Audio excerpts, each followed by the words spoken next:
یەکەمین فێستیڤاڵی کورتەفیلم و فیلمی بەڵگەیی زرێبار لە شاری مەریوانی ڕۆژهەڵاتی کوردستان بەڕێوەچوو کە چەندین فیلم لە تەواوی وڵاتی ئێران و هەرێمی کوردستان نمایشکران.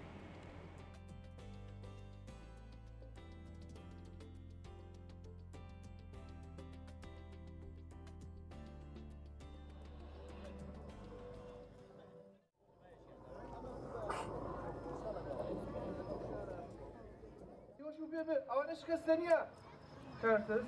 ئەرە هاتوون کارتم.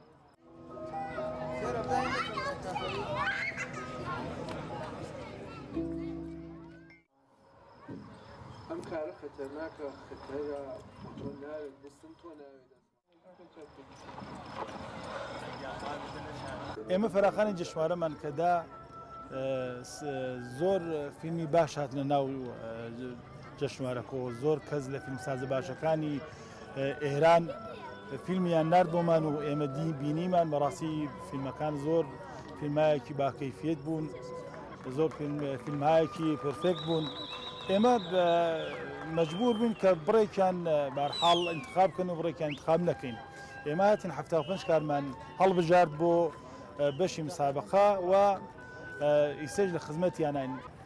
زۆر خۆشحاڵم کە لە فستیواڵی زرێبار بەشدار بووم. ئەو ساڵ من دوودانە کارم هەست لەم فستیواڵە، کارێکیان نێرگزی پێنجەمە کە چیرۆکیە و کارێکیشم بە ناوی دەنگەکانی زەمانەست.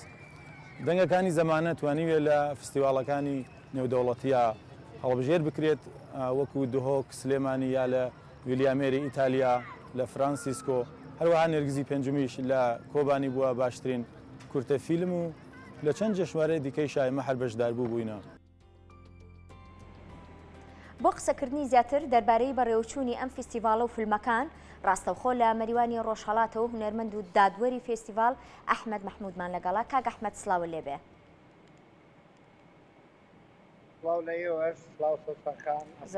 باش. یەکەمین فێستیڤاڵی کورتە فیلم و فیلمی بەڵگەی زرێبار چۆن بەڕێوە دەچێت؟ ڕاستەکەی چەند دەقیقە پێش ئێستا فستیڤاڵەکە کۆتایی هات، ماوەی 4 ڕۆژی خایەن لە نوێ مانگەوە دەست پێ کرد.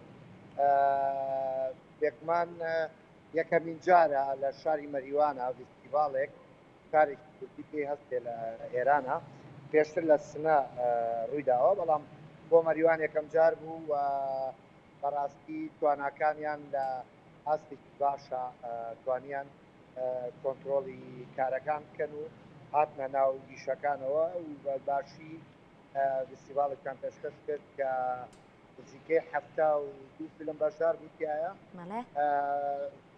پێش لە ساعتی شەوە تا نزیکی یەکی شەو مەکان مایژەکرا بە شێوازی خۆش خەڵک ئامادە ئەبوو و بەڕاستی لە هەموو تەواوی ئێران لە شارەکان فیلمی زۆر باش بەشدار بوو. فیلمی دۆکۆمنت و فیلمی داستانی پێڵەن خوان کە فیلمی فیکشن، فیلمی کورتی فیکشن و کە بەڕاستی فیلمی زۆر باش ئامادە بوو و ئێمە وەکو لیژنەی داوەران کە پێگاتین لە 5 کەس چواریان لە ئێران بوون، تەنها کەس بوون لە هەرێمی کوردستانەوە وەکو داوەر بەشدار بوون و خۆشبەختانە فیلم لە شاری سلێمانیەوە 5 فیلمی زۆر باش کە لە ناو خەڵاتەکانە بوون، یعنی کە لە ناو بەشداری بۆ خەڵاتە بوون. بەڵێ کاک ئەحمەد، چەند فیلم پەیوەندی بە فێستیڤاڵەوە کردبوو و چەند فیلم هەڵبژێران؟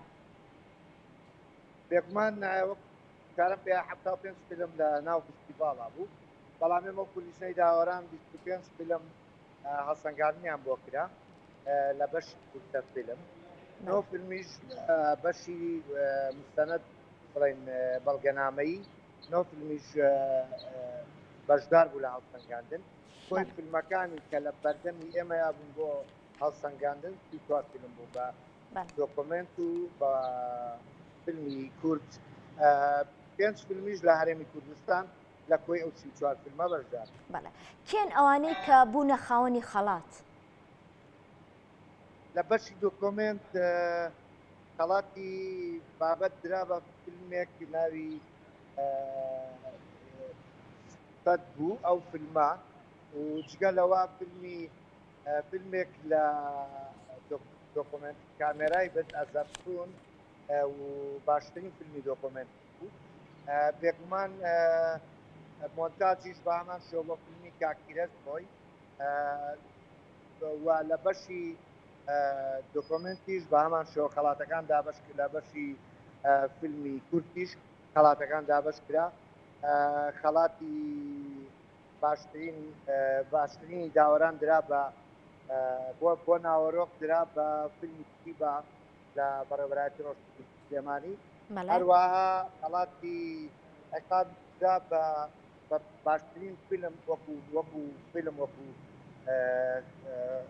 خوڵقێنەر لە بینینە درا بە عقاب کە فیلمێکی کورتی زۆر زۆر جوان جگەلەوە خەڵاتی کامێرا بە هاوبەشدرا بە فیلمی دەنگێک لە دوورەوەی شاخەوان عەبدوڵڵا کە خەیبەر کاری دیۆپی بۆ کردبوو هەروە لەگەڵ فیلمی دەستور و کاری بڵێن خەڵاتی تەدبینش مۆنتاژ خۆی بۆ فیلمی دەستور و خەڵاتیشی زۆر زۆر بۆ باش درا بە خەڵات فیلمنامە یا بڵێن سیناریۆ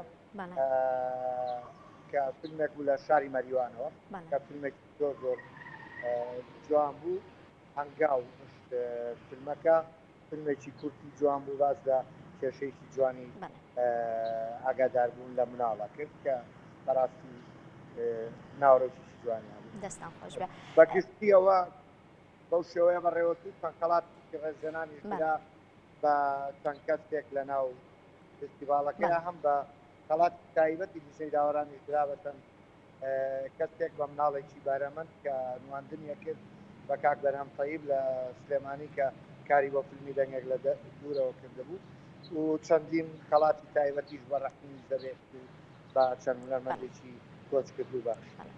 کاک ئەحمەد ئەو هەم ئاهەنگیە چۆن نەبینیت؟ بێگومان فستیڤاڵ خۆی ئەوە